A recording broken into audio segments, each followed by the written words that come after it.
The sound of steel handcuffs clicking tight usually marks the moment a man loses his power.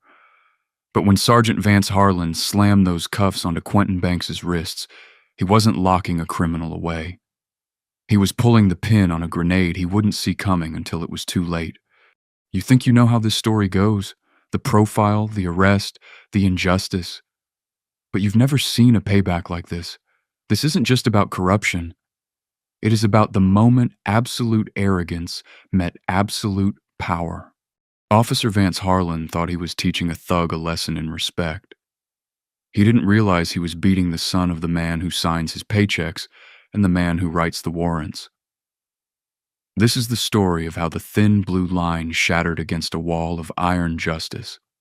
It was a miserable, sheeting downpour that turned the streetlights of Chicago into hazy orange nebulas.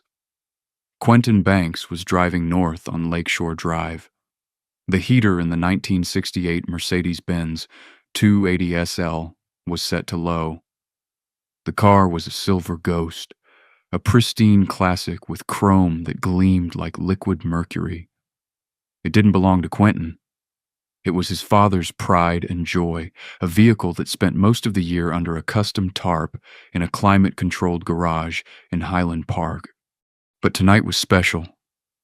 It was his mother's birthday, and Quentin, a law student at Northwestern, had been entrusted to drive the jewel of the family fleet to the restoration shop for a final polish before the weekend party. Quentin was careful. He was more than careful. He was practically surgical in his driving. Hands at 10 and 2, speedometer locked exactly on the limit. He checked his mirrors every few seconds. He signaled his lane changes for a full 5 blinks before moving. He knew the rules. He knew them. Not just because he was a black man in America, but because his father had drilled them into him since he was tall enough to see over a dashboard. Compliance is survival, Quentin, his father would say. His voice was a deep baritone that commanded courtrooms and dinner tables alike. You do not argue on the roadside. You argue in front of a judge. You survive the encounter. We win the war later. Quentin adjusted his glasses. He was wearing a collegiate sweater, pressed khakis and loafers. He looked like exactly what he was, a Dean's List student with a bright future. But as he passed the Belmont exit, the rearview mirror flooded with blinding white light, followed instantly by the erratic strobing reds and blues of a patrol car. Quentin's stomach dropped, a visceral biological reaction that no amount of innocence could suppress. Okay, he whispered to the empty car. Okay, just a taillight. Maybe I didn't signal long enough. He engaged the turn signal, slowed down gradually and pulled over to the shoulder, making sure to stop under a street lamp. Visibility was key. He put the car in park. He rolled down all the windows despite the freezing drizzle so the officers could see inside. He turned off the engine. He took the keys out of the ignition and placed them on the dashboard. Then he placed both hands flat on the top of the steering wheel, fingers spread wide. In the side mirror, he saw the patrol car door open. 2 figures emerged. One was young, slight, moving with a hesitant shuffle. The rookie. That was Officer Lane Carver. The other was massive. He moved not with a shuffle, but with a swagger that suggested he owned the concrete beneath his boots. This was Officer Vance Harlan. In the precinct, they called him the Razor because of his sharp temper and his tendency to cut corners on paperwork. He had multiple complaints on his file, 0 disciplinary actions. He was the quintessential tough cop who believed fear was the only currency the streets respected. Harlan tapped his baton against his thigh as he approached the driver's side. He didn't shine his flashlight into the car. He shone it directly into Quentin's eyes. "License and registration," Harlan barked. "Good evening, officer. My license is in my back right pocket. My registration is in the glove box. I am going to move my right hand to get them now. Is that okay?" It was the textbook response, polite, communicative, non-threatening. Harlan sneered. He hated the smart ones. To him, articulation sounded like condescension. Just get the ID, kid. Don't give me a speech. Quentin moved slowly. He retrieved his wallet and handed over the ID. Harlan snatched it, shining the light on the card and then back at Quentin's face. Quentin Banks, Harlan read, dragging out the syllables as if they were suspicious. Nice car, Quentin. This yours? Belongs to my father, sir. Your daddy, huh? Harlan leaned in, his forearms resting on the door of the vintage Mercedes. He smelled of stale coffee and aggressive cologne. And what does Daddy do that he can afford a ride like this? He sell pharmaceuticals? It was a bait question, a racist trope wrapped in a sneer. Quentin swallowed the anger rising in his throat. Survived the encounter. No, sir. He works for the state. Harlan laughed, a harsh barking sound. The state? What? He works at the DMV? He fixing potholes? You expect me to believe a state worker bought a 68 SL? He has a senior position, sir. Get out of the car, Harlan said abruptly. Quentin froze. Officer, may I ask why? Have I committed a traffic violation? I smell marijuana. Harlan lied. It was effortless for him. The magic words, the phrase that bypassed the Fourth Amendment and opened the door to whatever he wanted to do next. Sir, I don't smoke. No one has ever smoked in this car. It's a collector's item. I didn't ask for your life story. I said get out of the vehicle now. Harlan's hand dropped to the holster at his hip, not drawing, but resting there. A silent threat. Officer Carver, the rookie on the passenger side, looked nervous. Rick, I don't smell anything. Shut up, Carver, Harlan snapped without looking back. Check the glove box, I'm pulling him out. Quentin undid his seatbelt. He knew that refusing now would give Harlan the excuse he was desperate for. He opened the door and stepped out into the cold rain. Turn around. Hands on the hood. Spread your legs. Quentin complied. The cold metal of the Mercedes sucked the heat out of his palms. He felt Harlan's heavy hands patting him down, rough, invasive, searching for something that wasn't there. Harlan reached into Quentin's pockets, pulling out his phone and tossing it onto the wet hood of the car. Clean, Harlan grunted.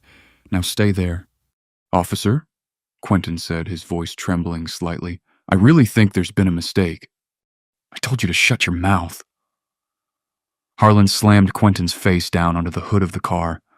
The impact made a sickening thud. Quentin's glasses skittered across the metal and fell onto the asphalt, one lens shattering. A burst of pain exploded in his cheekbone. Hey! Quentin shouted, the shock breaking his composure. You can't do that. Resisting, Harlan yelled, mostly for the benefit of the dash cam and the rookie. Stop resisting. I'm not resisting, Quentin cried out, trying to lift his head. Harlan swept Quentin's legs out from under him. Quentin hit the ground hard, his shoulder absorbing the impact of the concrete.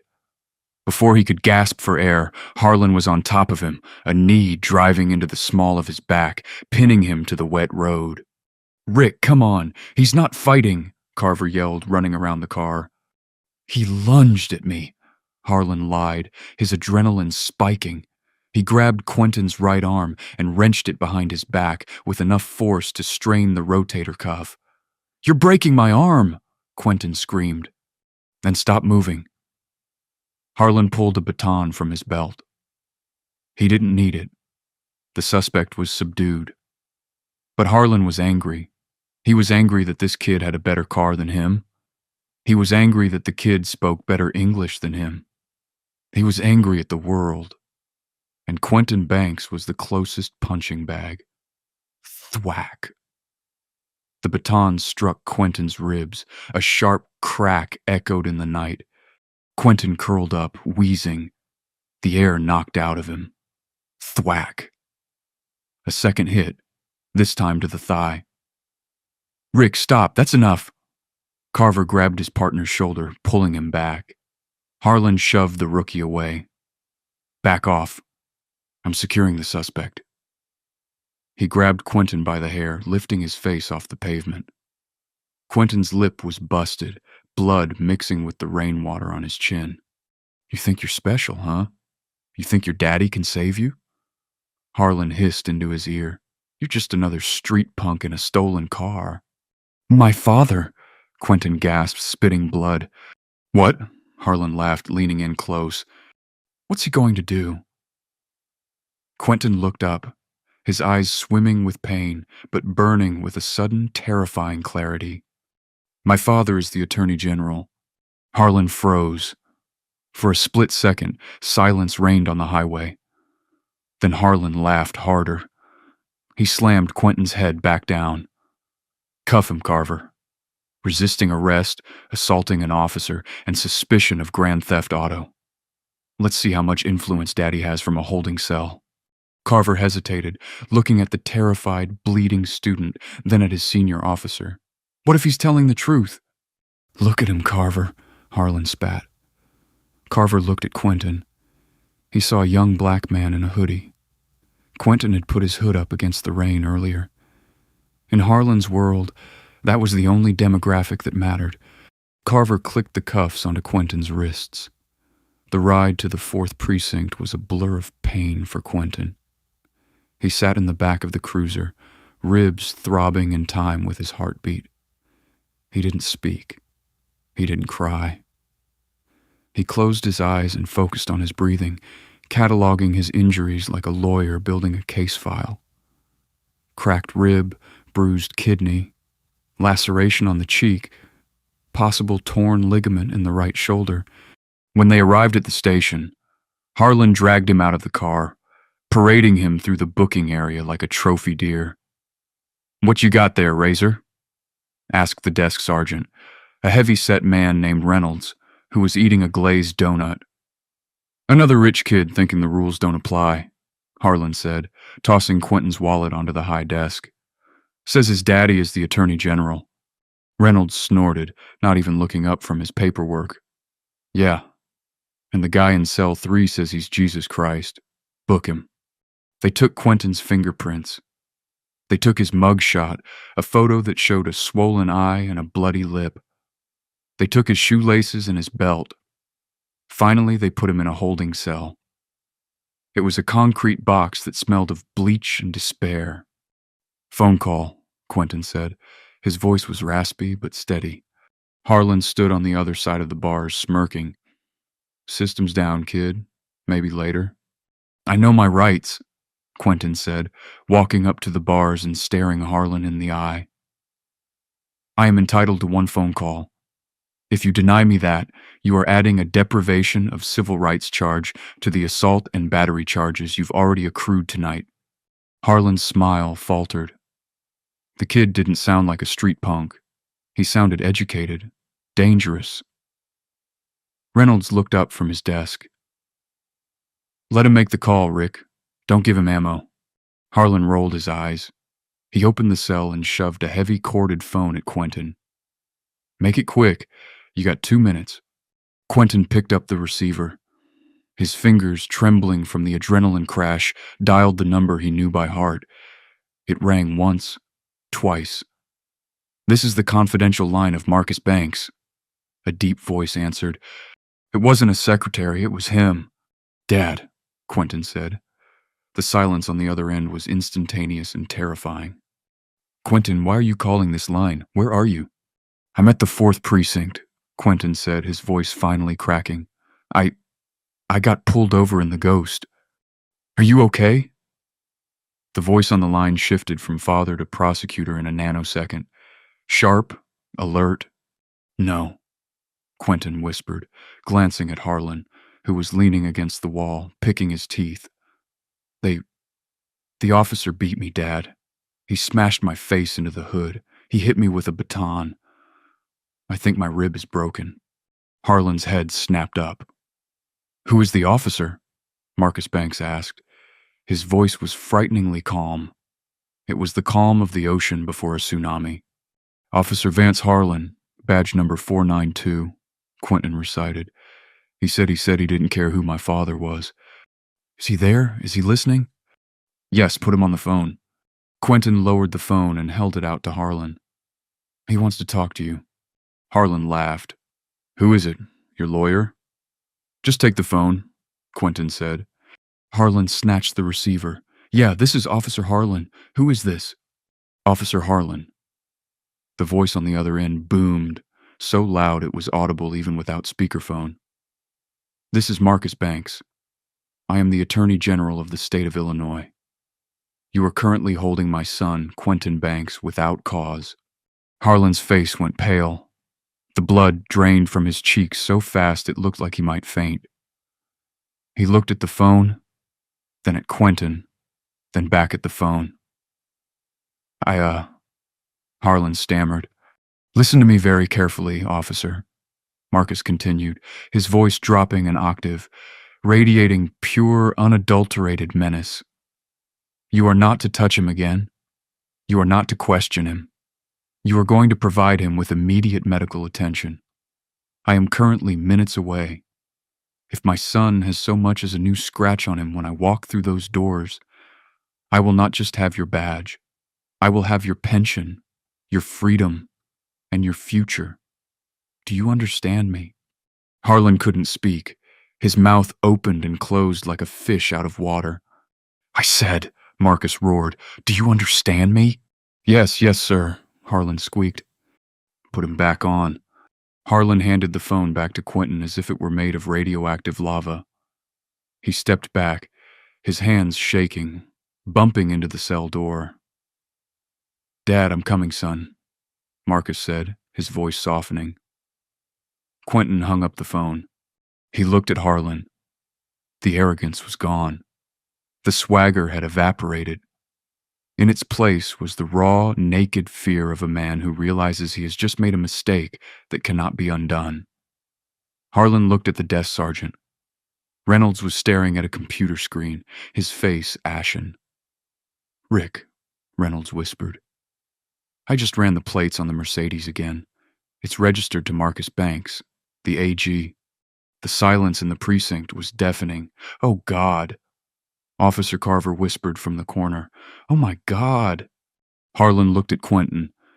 Quentin just stared back, his swollen eye throbbing. He sat down on the bench and waited. The war had just begun. The atmosphere inside the 4th Precinct transformed instantly.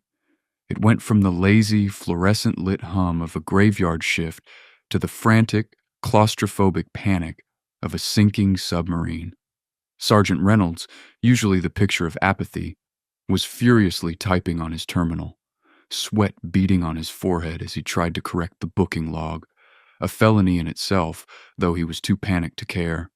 Officer Carver was in the corner, head between his knees, hyperventilating. He kept muttering, I told him to stop." But it was Officer Vance Harlan who was the most disturbing to watch. He wasn't panicking. He was decomposing. The color had drained from his face, leaving his skin a sickly waxen gray. He paced the small area in front of the holding cells, his heavy boots squeaking on the linoleum. He looked at Quentin, then looked away, then looked back, his eyes darting like a trapped animal. "You think this is funny?" Harlan whispered, his voice trembling with a mixture of fear and lingering, desperate aggression. "You think because your daddy is some suit downtown you walk?" Quentin didn't answer. He sat on the metal bench holding his ribs. Every breath was a jagged shard of glass in his chest. He closed his eyes, visualizing the timeline. Stop. Aggression. Excessive force. False arrest. Denial of rights. He was building the file in his head. Minutes later, the double doors of the precinct didn't just open. They were thrown wide by 2 Illinois state troopers in full tactical gear. They stepped in, scanning the room with military precision, hands resting near their holsters. The silence that fell over the room was absolute. Then Marcus Banks walked in. He was a man who didn't need to shout to be heard. He wore a charcoal wool coat over a tailored suit that cost more than Harlan made in months. He was tall, broad-shouldered with salt and pepper hair cut close. But it was his eyes that terrified people. They were dark, discerning, and currently burning with a cold, controlled fury. Behind him walked a woman with a tablet and a briefcase. Stella Jenkins, his chief of staff and a woman known in legal circles as the guillotine for her ability to sever careers with a single memo. Reynolds stood up so fast his chair toppled over. "Mr. Attorney General, sir, we weren't expecting." "Where is he?" Marcus asked. His voice was low, devoid of any pleasantries. He didn't look at Reynolds. He looked through him. "Cell 2, sir," Reynolds squeaked. Marcus walked past the desk, entering the holding area. The two state troopers flanked him, effectively seizing control of the municipal precinct. Harlan stood in the hallway, blocking the path to the cells. It was an instinctual move, a final pathetic attempt to assert authority. "Sir, this is a restricted area," Harlan said, his voice cracking. "You can't just—" Marcus stopped. He turned his head slowly to look at Harlan. He scanned the badge number. 492. "Officer Harlan," Marcus said. The name sounded like a curse. "You have exactly seconds to step aside before I have these troopers arrest you for obstruction of justice, kidnapping, and aggravated assault. 1. Harlan flinched. 2.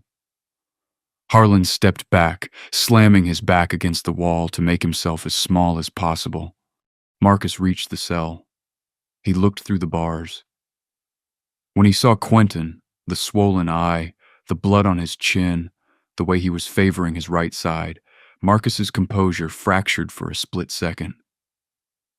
A look of pure anguish crossed his face, quickly replaced by a hardening of resolve that was terrifying to behold. "Open it," Marcus commanded. Reynolds fumbled with the keys, dropping them once before finally unlocking the door. Marcus stepped inside. He didn't hug Quentin immediately. He knew about injuries. He knelt down eye level with his son. "Quentin," he said softly, "look at me. Can you move your neck?" "Yeah," Quentin rasped. "Ribs are bad, shoulder hurts." "Did you lose consciousness?" "No, but I saw stars when he hit me with the baton." Marcus stood up. He turned to Stella Jenkins. "Photographs, now, every angle. Close-ups of the wrists, the face, the contusions on the ribs. I want a full forensic documentation before he leaves this cell." "Yes, sir," Jenkins said, already snapping high-resolution photos with a professional camera she had pulled from her bag. "And get Dr. Lewis on the line. Tell him to meet us at Northwestern Memorial. I want a full scan, MRI, CT, the works." Marcus turned back to the officers. Harlan was watching, his face a mask of dread. "Who authorized the arrest?" Marcus asked, stepping out of the cell. I did," Harlan said. "On what grounds?" "Traffic violation, suspicion of possession, resisting arrest." "Possession of what?" I smelled marijuana." Marcus took a step closer to Harlan. He sniffed the air. "I don't smell marijuana on my son. I don't smell it on his clothes. And since that car is a 1968 SL that I personally restored, I know for a fact no smoke has ever touched its interior. So let's try again. Why did you pull him over? Why did Pajai say?" Harlan stayed silent. "You pulled him over because you saw a black man in a Mercedes," Marcus said, his voice rising, filling the room. "You beat him because he knew his rights, and you arrested him because you were too cowardly to admit you were wrong." "He attacked me," Harlan blurted out, the lie desperate and reflexively defensive. "We'll see," Marcus said. "Stella, issue a subpoena for the dashcam footage, bodycam footage, and the precinct's internal surveillance, immediately. If a single second of that footage is corrupted or lost, I will personally oversee the dismantling of this entire department." The precinct doors opened again. This time it was Captain Miller, the precinct commander. He had clearly been woken up, his shirt untucked, his hair messy. He looked like a man walking to his own execution. "Mr. Attorney General," Miller said, breathless. "I just got the call. I had no idea." I'd. Captain Miller, Marcus said, checking his watch. Your officers have assaulted a civilian. They have denied him his constitutional right to counsel. They have falsified a booking log. He glanced at Sergeant Reynolds. Yes, Sergeant Reynolds, we saw you typing. And they are holding him on fabricated charges. You have minutes to process his release, or I am calling the governor and declaring this precinct a crime scene. Miller looked at Harlan with pure hatred. Release him now. Drop the charges. But Captain, Harlan started. Shut up, Vance, Miller screamed. Get him out of there. The hours following the release were a blur of medical machinery and hushed legal strategy. Quentin was treated at Northwestern Memorial. The diagnosis: 2 fractured ribs, a severe rotator cuff sprain, a concussion, and multiple contusions. Quentin was in a private room, sedated but awake. Marcus sat in the chair next to the bed, his coat off, his tie loosened. He was reading a preliminary report on a tablet. They're going to circle the wagons, Marcus said quietly. The Fraternal Order of Police, the Union, they protect their own. Quentin looked at the ceiling. Harlan. He was so sure, Dad. He was so sure he could do whatever he wanted. That is the culture of impunity, Marcus said. He has multiple complaints. Excessive force, racial profiling, intimidation, all dismissed, unsubstantiated. That ends today. The next morning, the war began in earnest. It started with a press conference, but not one Marcus called. It was the police union representative, Mike Russo, a man with a thick neck and a thicker Chicago accent. Russo stood on the steps of the precinct, surrounded by microphones. Officer Harlan is a decorated veteran of this force, Russo bellowed into the cameras. He encountered a hostile suspect who resisted a lawful order. We have reason to believe the suspect was reaching for a weapon. The fact that this suspect has political connections should not exempt him from the law. We stand by our officer. Marcus watched the broadcast from his office in the James R. Thompson Center. He turned off the TV with a click, reaching for a weapon. That's the narrative, Marcus mused. Stella Jenkins sat across from him. They're betting on the footage being ambiguous, or they're betting on the public not caring. They don't know we have the audio, Marcus said. The audio, Quentin? Marcus smiled, a cold, predatory smile. He's smart. He didn't just put the keys on the dash. He started a voice memo on his phone before he rolled down the window. It recorded everything until Harlan threw it on the hood, and then the dash cam picked up the rest. But the phone was seized, Stella noted. And if they deleted that file, Marcus said, that is spoliation of evidence, a federal crime. By noon, the blue wall was being built brick by brick. The official police report was released. It was a masterpiece of fiction. It claimed Quentin was swerving. It claimed he was verbally abusive. It claimed he assumed a fighting stance. Marcus didn't respond with a statement. He responded with a lawsuit. It wasn't just a civil suit for damages. Marcus Banks, acting as a private citizen on behalf of his son, but wielding the knowledge of the state, filed a federal civil rights lawsuit under 42 U.S. Code, Section 1983. He named Vance Harlan, Lane Carver, Sergeant Reynolds, and the city of Chicago. But the real twist, the hammer blow, came in the afternoon. Marcus called a press conference. He didn't stand on the precinct steps. He stood at the podium of the Attorney General's office, the seal of Illinois behind him. This morning, Marcus began, his voice calm and broadcast across every major network. The police union claimed my son was reaching for a weapon. They claimed he was a threat. They claimed Officer Harlan was a hero. He paused. He looked directly into the camera lens. I am not here today as the Attorney General. I am here as a father, but I am also a man who believes in evidence. The Chicago Police Department has refused to release the Bodycam footage, citing an ongoing investigation. Fortunately, the law allows for emergency injunctive relief when there is a risk of evidence tampering. He held up a flash drive. An hour ago, a judge granted my emergency motion. We have the footage, and we are releasing it to the public right now. Behind him, a large screen flickered to life. The world watched. They saw the silver ghost gleaming in the rain. They saw Quentin's hands at 10 and 2. They heard his polite, fearful voice. "Good evening, officer. My license is in my back right pocket." They heard Harlan sneer. "And what does Daddy do that he can afford a ride like this? He sell pharmaceuticals?" The room of reporters gasped. Then came the violence. The unprovoked slam onto the hood, the sound of the baton striking bone.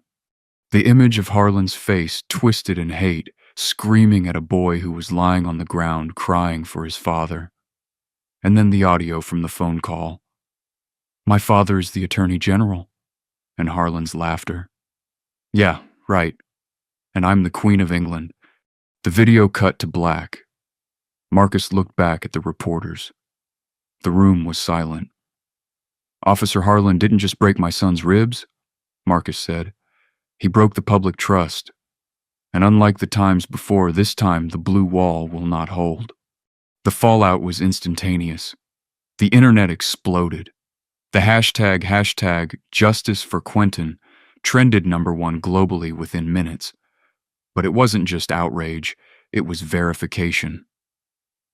The video was undeniable proof that the police report, the official government document, was a lie. In the precinct, Captain Miller watched the broadcast in his office. He put his head in his hands. The phone on his desk began to ring. It was the mayor. In the break room, Harlan watched on a small TV. He wasn't swaggering anymore. He was staring at the screen, watching his career incinerate in real time. Carver, the rookie, was throwing up in the bathroom. But Marcus wasn't done. The lawsuit was just the jab. The uppercut was coming. "Furthermore," Marcus continued, "I am recusing my office from the criminal investigation to avoid a conflict of interest. However, I have spoken with the Department of Justice. The FBI Civil Rights Division is opening a formal probe into the 4th Precinct, specifically investigating a pattern and practice of misconduct. They will be looking at every arrest Officer Harlan has made in the last decade." Harlan's eyes widened. Every arrest, every corner he'd cut, every piece of evidence he'd planted, every bribe he'd taken, it was all about to come out. The blue wall wasn't just crumbling. It was being targeted by a precision airstrike. The federal courthouse in Chicago was a fortress of limestone and glass. But on the morning of United States versus Vance Harlan, it looked more like a besieged castle. The media presence was suffocating. Every major network had a tent on the plaza. Protesters held signs that read, "Justice for Quentin," and "Break the Blue Wall." Because Marcus Banks had recused his office to ensure absolute impartiality, the Department of Justice had appointed a ruthless special prosecutor from New York named Nora Graves. She was known in legal circles as the Scalpel, precise, cold, and utterly lethal. In cross-examination, Harlan sat at the defense table looking smaller than he ever had in uniform. He wore a cheap suit that didn't fit his broad shoulders. His union-appointed lawyer, a sweaty man named Gerald Fitzpatrick, looked like he would rather be anywhere else. The strategy of the defense was classic: deny, deflect, and discredit. They wanted to paint Quentin Banks not as a victim, but as an entitled, aggressive agitator who had provoked a weary officer. But Nora Graves wasn't playing that game. Graves didn't start with emotions, she started with mechanics. She called the mechanic who maintained the Banks family's 1968 Mercedes. "Mr. Lewis," Graves asked, leaning against the jury box, "can you describe the condition of the vehicle on the night in question?" "It was mint," Lewis said, a man of few words. "Concours condition. I've worked on that car for years." Mr. Banks, the Attorney General, keeps it in a climate-controlled bubble. And in those years, have you ever smelled smoke in it? Never. Not a whiff. If you smoked in that car, Marcus would never let you drive it again. Graves turned to the jury. When Officer Harlan claimed he smelled marijuana, he wasn't just mistaken. He was fabricating a probable cause that physically could not exist.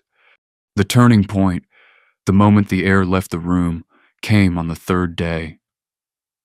The prosecution called Officer Lane Carver. The rookie looked years older than he had that night on the roadside. He walked to the stand with his head down. He avoided looking at Harlan, who was glaring at him with a mix of fury and disbelief. "Officer Carver," Graves said softly, "walk us through the moments before the stop." Carver took a shaky breath. "We were parked near the Belmont exit. Rick, Officer Harlan. He was complaining about his shift.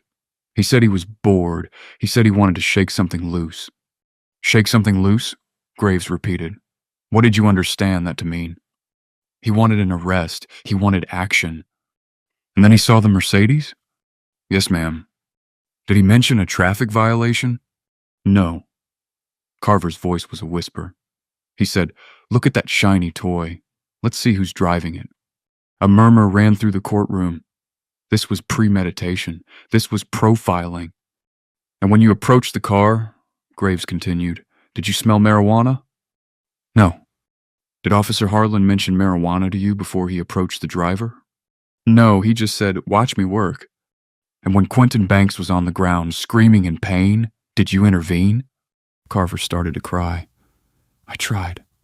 I told him to stop, but he just kept hitting him. He was enjoying it." Harlan slammed his fist on the table. "You liar! You traitor!" Judge Watkins banged his gavel so hard it sounded like a gunshot. "Mr. Harlan, one more outburst and I will have you bound and gagged. Sit down." Against his lawyer's advice, Vance Harlan took the stand.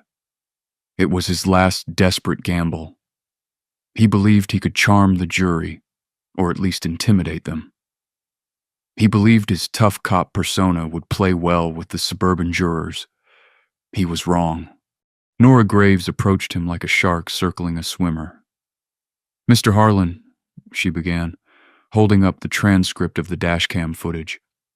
"You stated in your report that Mr. Banks was combative. Can you define combative?" "He was mouthing off," Harlan grunted. "He was giving me attitude." He said, "Good evening, officer. Is that attitude?" It was the way he said it, condescending. "I see. So politeness is condescension when it comes from a young black man in a Mercedes." "Objection," Fitzpatrick yelled. "Sustained. Rephrase," the judge said, though the point had landed. "Let's talk about the phone call," Graves said, stepping closer. "Why did you laugh when he said his father was the Attorney General?" Harlan shifted in his chair. "I didn't believe him. Kids lie all the time." "And if he had been lying," Graves asked, her voice dropping to a dangerous register, "if his father had been a janitor or unemployed or absent, would that have justified breaking his ribs?" Harlan hesitated. "I used necessary force to subdue a suspect." "He was handcuffed," Graves snapped. "He was face down on the pavement. He weighs 160 pounds. You weigh 240. You had a baton. He had a learner's permit. In what universe is that necessary force?" "He was resisting. He was breathing," Graves roared, startling the jury. "He was breathing, and you took that as an insult." She walked back to her table and picked up a piece of paper. "We pulled your disciplinary records, Mr. Harlan. Not just the complaints. We found the ones that disappeared. The ones Captain Miller, who has already pleaded guilty to obstruction, by the way, hid for you." Harlan went pale. "August 2018, you broke a teenager's arm for loitering. September 2019, you tasered a grandmother because she didn't move fast enough. November 2021, you confiscated cash from a suspect and it never made it to the evidence locker." Graves looked at the jury. "This wasn't a bad night, ladies and gentlemen. This was a career. Quentin Banks wasn't a suspect. He was just the first victim who had the power to fight back." The jury deliberated for hours. When they returned, the foreman stood up. He didn't look at Harlan.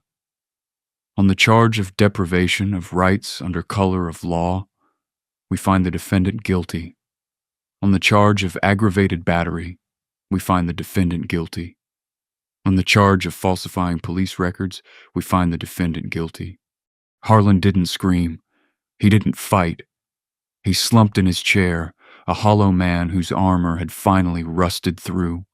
The air in federal courtroom 419 was not just still. It was pressurized.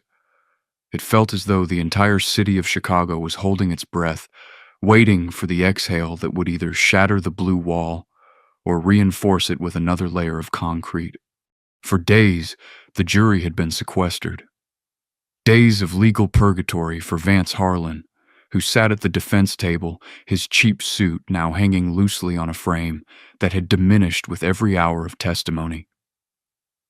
He didn't look like the Razor anymore.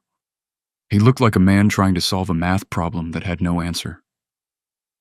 He picked at a loose thread on his cuff, his eyes darting to the door every time it opened.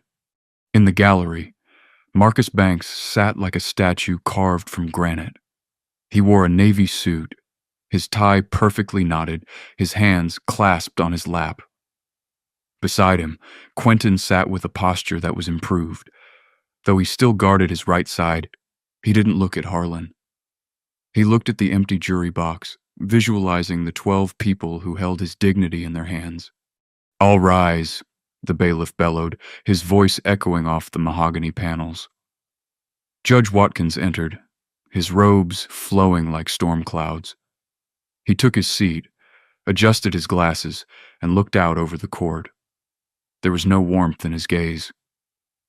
"Bring in the jury." The door opened. The 12 jurors filed in. They didn't look at the gallery. They didn't look at the prosecution. And most damningly of all, they refused to look at the defendant in the unspoken language of the courtroom. That was the death nail. "Mr. Foreman," Judge Watkins said, his voice grave, "has the jury reached a verdict?" A middle-aged man in a plaid shirt stood up. He held a piece of paper that trembled slightly in his grip. "We have, Your Honor." Harlan closed his eyes. His lawyer, Gerald Fitzpatrick, stopped writing on his notepad and stared straight ahead. "Please publish the verdict," the judge instructed. The foreman cleared his throat. The sound was deafening in the silence. In the matter of United States versus Vance Harlan, on count 1, deprivation of rights under color of law, we find the defendant guilty. A gasp rippled through the room, quickly silenced by a sharp look from the bailiffs. Harlan flinched as if he'd been slapped. On count 2, aggravated battery resulting in bodily injury, we find the defendant guilty. Quentin let out a breath he felt like he'd been holding for months. Marcus reached over and placed a hand on his son's forearm. A squeeze, solid, reassuring. On count 3, falsification of records in a federal investigation, we find the defendant guilty. The foreman sat down. Vance Harlan stared at the table. The arrogance, the swagger, the belief that his badge was a shield that could deflect any arrow. It all evaporated. He was no longer Officer Harlan. He was inmate Harlan. Sentencing hearings are usually dry, administrative affairs. This one was a eulogy for a corrupt career. Nora Graves, the special prosecutor, didn't ask for leniency. She asked for an example. "Your Honor," she said, pacing before the bench, "the defendant didn't just break a law, he broke a covenant. When he put on that uniform, he accepted a sacred trust. He violated that trust, not out of fear, not out of necessity, but out of malice. He beat a young man because he felt small and he wanted to feel big." When it was Harlan's turn to speak, he stood up. He looked at the judge. Then for the first time, he turned and looked at Quentin. I was doing my job," Harlan stammered, his voice raspy. "It's a war out there. You don't know what it's like. You have to be tough. There is a difference between being tough and being cruel, Mr. Harlan. Judge Watkins interrupted, his voice cutting through the excuse like a laser. You weren't fighting a war that night. You were fighting your own insecurities, and you used Quentin Banks as the battlefield. The judge leaned forward. You have multiple complaints on your record. Voices that were silenced. Citizens who were told their pain didn't matter. Today, the court speaks for them. Judge Watkins picked up his gavel. Vance Harlan, I sentence you to years in a federal correctional institution. Because of the violent nature of your crimes and the betrayal of public office, you are not eligible for parole. You will serve every day. The gavel came down. Bang! It was the sound of a heavy door slamming shut on a life. As the marshals moved in, cuffing Harlan's hands behind his back the same way he had cuffed Quentin, Harlan looked at Marcus. He was searching for something, maybe pity, maybe anger. He found neither. Marcus Banks simply nodded. It was a cold, final acknowledgement. The check had cleared. The debt was paid. The prison sentence was just the beginning of the dismantling of Vance Harlan. Karma, once engaged, is a thorough housekeeper. Weeks after his incarceration at the Metropolitan Correctional Center, a process server visited Harlan in the visitation room. It wasn't a friend. It was a woman with a manila envelope. Divorce papers, she said flatly. Your wife, Selena, she's filing for full custody. She's moving out of state. Harlan stared at the papers through the plexiglass. She can't do that. I have rights. She's also changing the children's last names, the server added, twisting the knife. She doesn't want them associated with this. She doesn't want them to be the Harlan kids at their new school. Harlan placed his hand on the glass. For the first time, he looked truly broken. He wasn't losing his freedom anymore. He was losing his existence. The financial ruin followed swiftly. The civil suit Marcus had filed was settled for millions. The city paid the bulk, but under a new municipal ordinance pushed through by Marcus's office, the individual officer was liable for punitive damages. The court seized everything. Harlan's pension, gone. His tricked-out truck that he washed every Sunday, auctioned off for a fraction of its value. His boat, the Enforcer, sold to pay for Quentin's legal fees. His life was liquidated item by item until nothing remained but a badge number that had been retired in disgrace. Months later, the final phase of Harlan's nightmare began. He was transferred from the federal holding facility to a state correctional center to serve the remainder of his sentence. The facility was a hard place. It smelled of industrial cleaner, sweat, and old concrete. It sounded like a constant low-level riot, shouting, metal clanging on metal, the buzz of electric locks. Harlan was processed into general population. The warden, a man who had no love for dirty cops because they made his job harder, didn't grant him protective custody. We're full up in PC, the warden had shrugged. Keep your head down. Harlan walked into the yard for his first hour of recreation. He wore the standard-issue orange jumpsuit. He felt naked without his gun, his baton, his badge. He was just a man, now a soft, middle-aged man in a world of predators. He walked toward the weight pile, trying to look invisible. Yo, Razor? The voice stopped him cold. Razor. Nobody had called him that in months. He turned slowly. Sitting on a bench, doing bicep curls with a rusted dumbbell, was Dante Williams.